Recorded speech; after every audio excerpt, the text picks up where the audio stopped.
I never believed in the supernatural until last Tuesday night, when the shadows on my wall began to move on their own.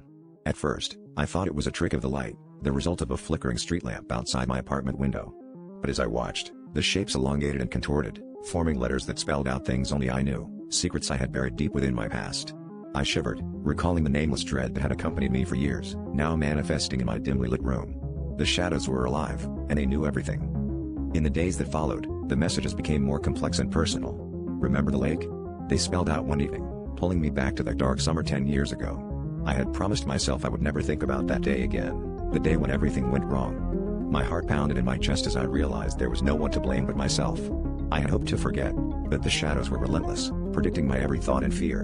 It was as if they were taunting me, daring me to confront what I had done. Desperate for answers, I began to research shadow phenomena, but nothing matched what I was experiencing. Late at night, as the shadows danced and whispered their terrible truths, I realized they weren't just haunting me, they wanted something. That night, the shadows spelled out a name, Emily. My breath caught in my throat. Emily was the one who had trusted me most, the one I had let down in the most unforgivable way. The shadows seemed to be guiding me toward a resolution, but I couldn't understand how. The climax came on the night of the full moon. The shadows gathered on the wall, swirling into a vortex of darkness, beckoning me to step closer.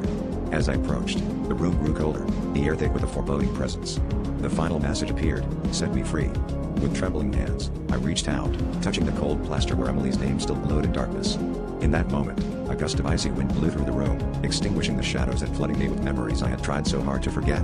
Emily's voice echoed in my mind, not with blame, but with a plea for peace. As the shadows faded, I knew what I had to do, to finally confront the past and seek forgiveness, not just from Emily, but from myself.